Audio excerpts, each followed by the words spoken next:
మేడారం సమ్మక్క సారలమ్మ జాతర నేటితో ముగియనుంది. ఈ నెల 21వ తేదీ నుండి ప్రారంభమైన జాతర నేటితో పూర్తి కానుంది. ఇవాళ సాయంత్రం గద్దెల వద్ద పూజలు నిర్వహించిన అనంతరం వన దేవతలను తిరిగి అడవికి సాగనంపనున్నారు. సమ్మక్కను చిలకలగుట్టకు, సారలమ్మను కన్నేపల్లి ఆలయానికి సాగనంపనున్నారు. పగిడిద్దరాజు, గోవిందరాజులను వారి వారి ఆలయాలకు పూజల అనంతరం సాగనంపుతారు. దీంతో జాతర ముగించినట్టు అవుతుంది. నేటితో చివరి రోజు కావడంతో భక్తులు మేడారానికి భారీగా చేరుకుంటున్నారు. వన దేవతలైన సమ్మక్క, సారలమ్మ గద్దెలపైకి చేరడంతో భక్త జనకోటి మేడారానికి పోటెత్తుతోంది. జంపన్నవాగులో పవిత్ర స్నానాలు ఆచరించి అమ్మల్ని దర్శించుకుంటున్నారు భక్తులు. దేశ నలుమూలల నుండి వచ్చిన భక్తులు అమ్మవార్లకు నిలువెత్తు బంగారం సమర్పించుకుంటున్నారు.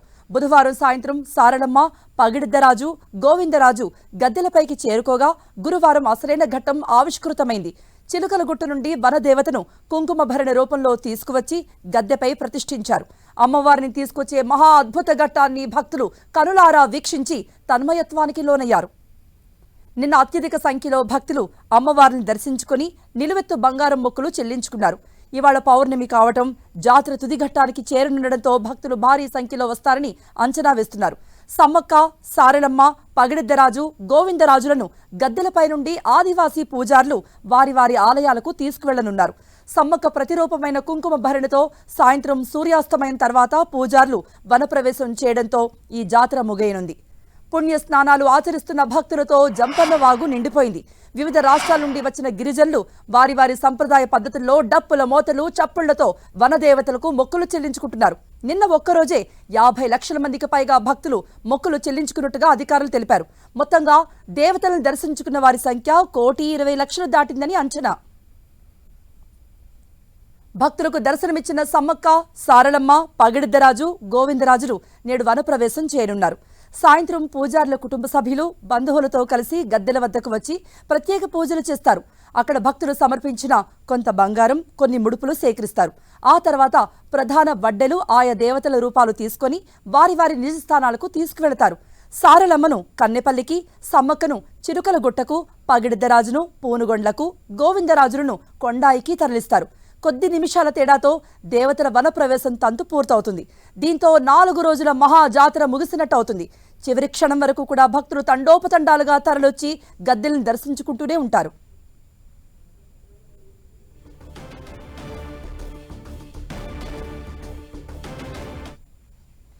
ఇక మేడారం జాతర ఈ రోజుతో ముగుస్తుంది. ఇప్పటికే 1 కోటికి పైగా భక్తులు దర్శించుకున్నారు వనదేవతల్ని. మరిన్ని అప్డేట్స్ ఇవ్వడానికి మా ప్రతినిధి కేకే లైవ్లో జాయిన్ అవుతున్నారు.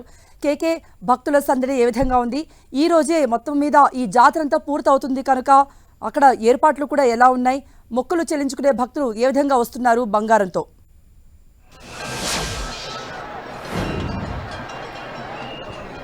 మొత్తంగా కూడా ప్రపంచంలోనే అతిపెద్ద గిరిజన జాతర మేడారం సమ్మక్క సారలమ్మకు సంబంధించినటువంటి జాతర ఈరోజు ముగియనుంది. 4 రోజుల వన సంబరం. ఈరోజు మొత్తం దాదాపు 2 కోట్ల మంది ప్రజలంతా కూడా అమ్మలను దర్శించుకున్నారు. ప్రధానంగా ఆదిపరాశక్తి సమ్మక్క, అదేవిధంగా సమ్మక్క ముద్దుల బిడ్డ సారలమ్మకు సంబంధించి ప్రత్యేక పూజలు నిర్వహించారు.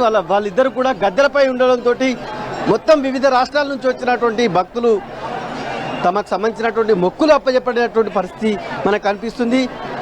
అయితే ఎక్కడికక్కడికి కూడా భక్తులు పెద్ద ఎత్తున తండోపతండాలుగా తల్లి రావడం, 4 రోజులుగా ఎక్కడా కూడా భక్తులు ఇసుక వేస్తే రాలనంతగా కూడా మొత్తం కూడా మేడారం చేరుకున్నటువంటి పరిస్థితి ఉంది. ఈరోజు చివరి ఘట్టం అంటే ఇద్దరు అటు మేడారం గద్దెల నుంచి ఆదిపరాశక్తి సమ్మక్క సమీపంలో ఉన్నటువంటి చిలకలగట్టుకు వెళ్తుంది. అదేవిధంగా సమ్మక్క ముద్దుల బిడ్డ గారాలపట్టి సారలమ్మ తల్లివోడి నుంచి కన్నెపల్లికి చేరుకుంటుంది. అక్కడ ఉన్నటువంటి కన్నెపల్లిలో ఉన్నటువంటి తన టెంపుల్కి వెళ్తుంది. అదేవిధంగా పగిడిద్దరాజు, సమ్మక్క భర్త పగిడిద్దరాజు మహబూబాబాద్ జిల్లాలో ఉన్నటువంటి పూనుగుడ్లకు వెళ్తాడు. అదేవిధంగా ఏటునగర మండలం కొండాయికి గోవిందరాజు వెళ్తాడు. అయితే చివరి ఘట్టమైనప్పటికీ కూడా మనం విజువల్స్లో చూడొచ్చు, 2 గద్దెలు కూడా పూర్తిగా కిక్కిసిపోయినటువంటి సిచ్యువేషన్ ఉంది. ఆదివాసీ గిరిజనులు ఎవరైతే ఉన్నారో తమకు సంబంధించినటువంటి పడగలు పట్టుకొని అమ్మవార్లను ప్రసన్నం చేసుకున్నటువంటి పరిస్థితి ఉన్నటువంటి సిచ్యువేషన్ ఉంది. 4 రోజులుగా కూడా ఇదే పరిస్థితి కొనసాగుతుంది. ఇప్పటికే దాదాపు 80 లక్షల మంది జాతర స్టార్ట్ కాకముందుకే అమ్మలకు సంబంధించిన మొక్కులు సమర్పించారు. దాదాపు 1.5 కోటి మంది ఈ 4 రోజుల వన సంబరంలో తమకు సంబంధించినటువంటి మొక్కులు సమర్పించారు. మొత్తం యావత్ దేశవ్యాప్తంగా ఉన్నటువంటి గిరిజనులంతా కూడా గిరిజనులకు సంబంధించినటువంటి జాతర, ఆదివాసీ సంప్రదాయాలు ఉట్టిపడేటువంటి జాతర కాబట్టి ఈ జాతరకు వచ్చి వాళ్ళంతా కూడా ఈ జాతర లోపల జాతరను వేదికగా చేసుకొని వాళ్ళకి సంబంధించినటువంటి సంప్రదాయాలు కావచ్చు, ఇచ్చిపుచ్చుకునే ధోరణి కావచ్చు, సంబంధ బాంధవ్యాలు కావచ్చు, ఇవన్నీ ఇక్కడనే కలుసుకొని వాళ్ళందరూ కూడా ఆత్మీయతను పంచుకునేటువంటి ఒక వన సంబరం మేడారం. ఈ అట్లాంటి చెప్పండి కృప. ముగింపు రోజు ఎవరైనా ముఖ్య నేతలు కానీ అధికారులు కానీ ఈ రోజు మేడారానికి తరలిస్తున్నారా?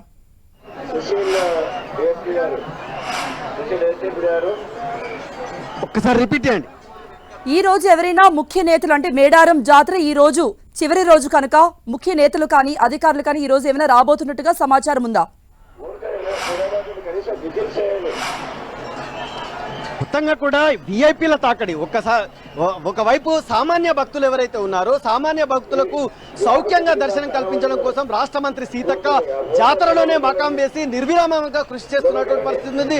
ఇప్పటికే విఐపీలకు సంబంధించినటువంటి తాకిడి కూడా ఉంది. రాష్ట్ర గవర్నర్ తమిళసై కావచ్చు, ముఖ్యమంత్రి రేవంత్ రెడ్డి కావచ్చు, రాష్ట్ర మంత్రులు దుద్దిల శ్రీధర్ బాబు, కొండా సురేఖ, ఈ రకంగా మొత్తం కూడా విఐపీలు కూడా పెద్ద ఎత్తున అమ్మవార్లను దర్శించుకున్నటువంటి పరిస్థితి ఉంది. ఈ రోజు తెలంగాణ అసెంబ్లీ స్పీకర్ గా ఉన్నటువంటి గడ్డం ప్రసాద్ మరికొద్ది సేపట్లోనే మేడారం అమ్మవారి గద్దెలను చేరుకుంటారు. అధికారికంగా కూడా సమాచారం అందింది. ఆయన మరికొద్ది సేపట్లోనే వనదేవతలైనటువంటి గడ్డం ప్రసాద్ కుమార్ ఇక్కడికి వచ్చి వనదేవతలను సందర్శించుకునేటువంటి అవకాశం ఉంది. అయితే ఇంతగా భక్తులు వస్తున్నప్పటికీ కూడా అధికార యంత్రాంగం, జిల్లా అధికార యంత్రాంగం అంతా కూడా ములుగు జిల్లాకు సంబంధించినటువంటి అడ్మినిస్ట్రేషన్ అనేటువంటి పూర్తిగా వైఫల్యం చెందినటువంటి పరిస్థితి ఉంది. శాఖల మధ్య సమన్వయం కొరవడినటువంటి సిచ్యువేషన్ ఉంది. అంటే దాదాపు 2.5 నుంచి 3 గంటలు చేయాల్సినటువంటి ప్రయాణం 9 గంటలు భక్తులు చేయాల్సినటువంటి సిచ్యువేషన్ ఉంది. ట్రాఫిక్ జామ్ అనేటువంటిది ఇన్ని జాతరలు జరిగినా ఎప్పుడు కూడా ఇంత ట్రాఫిక్ జామ్ కాలేదు. ఇప్పుడు పూర్తిగా ట్రాఫిక్ జామ్ అయింది. అటు పోలీస్ అధికారులు అయితే పూర్తిగా ట్రైనీ ఐపీఎస్ల మీద మొత్తం జాతరను వదిలేసి, ట్రైనీ పోలీసుల మీద జాతరను వదిలేసి చేతులెత్తేయడంతో సామాన్య భక్తులు తీవ్రమైనటువంటి అసౌకర్యానికి గురైనటువంటి సిచ్యువేషన్ ఉంది. క్యూ లైన్లలో ఎండవేడి తీవ్రంగా ఉంది. క్యూ లైన్లలో తాగడానికి నీళ్ళు. ఇప్పుడు మనం చూస్తున్నాం మొత్తం అంతా కూడా భక్త జనసంద్రం అయిపోయింది. మరి ఎటువంటి అసౌకర్యం కలగకుండా అక్కడ ఏ విధంగా ఏర్పాట్లు ఉన్నాయి? ట్రాఫిక్ సమస్య ఇవన్నీ పక్కన పెడితే ఇప్పుడు విజువల్స్ తో చూస్తే 1 కోటి మంది పైగా భక్తులు ఉన్నట్టుగా తెలుస్తోంది. మరి అసౌకర్యం కలగకుండా ఎటువంటి అవాంఛనీయ ఘటన జరగకుండా ఎటువంటి ఏర్పాట్లు చేశారు? భద్రత ఏ విధంగా ఉంది? చివరి రోజు కాబట్టి ఈ రోజు అమ్మలిద్దరు కూడా వనదేవతలైనటువంటి ఆదిపరాశక్తి సమ్మక్క, అదేవిధంగా సమ్మక్క బిడ్డ, సమ్మక్క ముద్దుల బిడ్డ సారలమ్మ, గోవిందరాజులు, పగిడితరాజులు కూడా వన ప్రవేశం అనేటువంటి చేస్తారు. ఆదివాసీ సాంప్రదాయాలు, ఆదివాసీకి సంబంధించినటువంటి ఆచార వ్యవహారాల మేరకు వాళ్ళంతా కూడా జనాన్ని విడిచి వనంలోకి వెళ్లేటువంటి ప్రక్రియ మరికొద్ది సేపట్లో ఈ రోజు సాయంత్రం 4 నుంచి 5 గంటల వరకు కొనసాగుతుంది. అనూహ్య రీతిలో వన ప్రవేశం చేసేటువంటి సమయానికి కూడా ఈ రకంగా జనం కిక్కిరిసినటువంటి పరిస్థితి ఉంది. మొత్తం అధికారులంతా మనం మేడారం అమ్మవారి గద్దెను ఒకసారి చూడొచ్చు.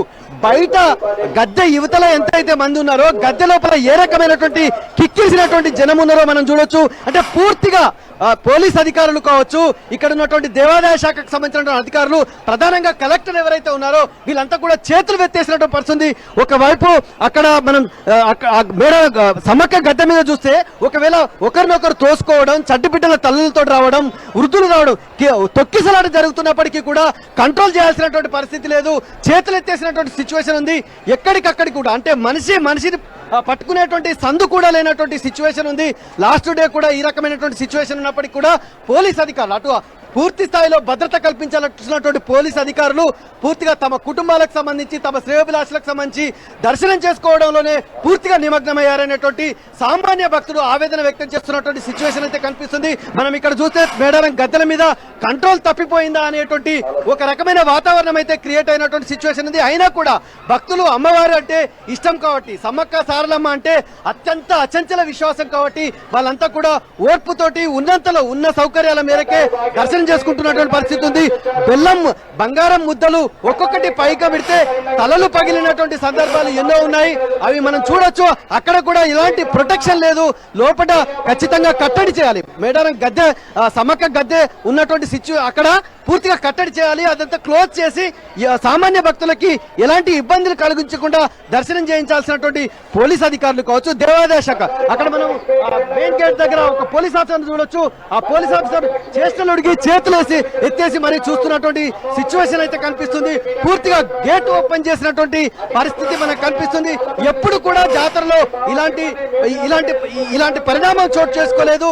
ఈసారి మాత్రమే ప్రధానంగా అధికారులకు సంబంధించినటువంటి అవగాహన లోపం, అనుభవ రాహిత్యం వల్లనే ఈ రకమైనటువంటి సమస్య తలెత్తిందని చెప్పి సగటు భక్తుడు, సామాన్య భక్తుడు ఆవేదన వ్యక్తం చేస్తున్నటువంటి పరిస్థితి. ఒకవైపు ఈ రకమైన వాతావరణం ఉన్నప్పటికీ కూడా వివిధ ప్రాంతాల నుంచి వచ్చినటువంటి భక్తులైతే పూర్తిగా సంయమనంతో దర్శనం చేసుకుంటున్నటువంటి వాతావరణం మనకు కనిపిస్తున్నటువంటి సిచ్యువేషన్ ఉంది. చెప్పండి. వనదేవతల ప్రవేశం అంటే వనదేవతలు వనంలోకి ప్రవేశించే సమయం ఏ సమయానికి జాతర ముగుస్తుంది?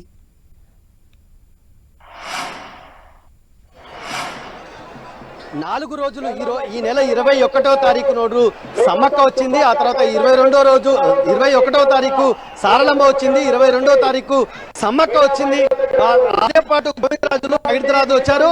అయితే 21, 22, 23, 24 ఈ 3 రోజుల వన సంబరం తర్వాత ఈ రోజు 24వ తారీఖు ఆదివాసీ దేవతలు వన సంబరం జరుపుకున్నటువంటి ఆదిపరాశక్తి సమ్మక్క, అదేవిధంగా సారలమ్మ వీళ్ళంతా కూడా వారు ఇంతకు ముందుకు వచ్చినటువంటి ప్రదేశాలకు యథాతథంగా వెళ్ళిపోయేటువంటి అవకాశం ఉంది. మొత్తం మేడారం గద్దెల నుంచి అమ్మ ఆదిపరాశక్తి జనానికి అశేష జనానికి ఆశీస్సులు అందించి ఆమె కొలువైనటువంటి చిలకల గుట్టకు వెళ్తుంది. అదేవిధంగా సారలమ్మను చూసుకున్నట్టయితే ఆమె మేడారం గద్దెల నుంచి ఆమె ఎక్కడి నుంచి అయితే వచ్చిందో కన్నెపల్లికి వెళ్తుంది. పగిడితరాజు మహబూబాబాద్ జిల్లాలో ఉన్నటువంటి పూనుగుండ్లకు వెళ్తాడు. అదేవిధంగా గోవిందరాజు ఏటునాగరం మండలం కొండాయికి వెళ్లడంతో మొత్తంగా కూడా వన సంబరం అంతా ముగుస్తుంది. ఇప్పుడు అంటే భక్తులు అయితే మనసు భారంతో వెళ్తున్నారు. 4 రోజులుగా అమ్మలను ప్రసన్నం చేసుకున్నారు, దర్శనం చేసుకున్నారు. ఈ వనం లోపల జనమంతా కూడా పులకించిపోయినటువంటి సిచ్యువేషన్ ఉంది. మొత్తంగా 2 రోజులకోసారి వచ్చేటువంటి ఆత్మీయ సంబరం అనేటువంటిది ఈ రోజు వన ప్రవేశంతో, సాయంత్రం వన ప్రవేశంతో ముగుస్తుంది. రైట్ కేకే.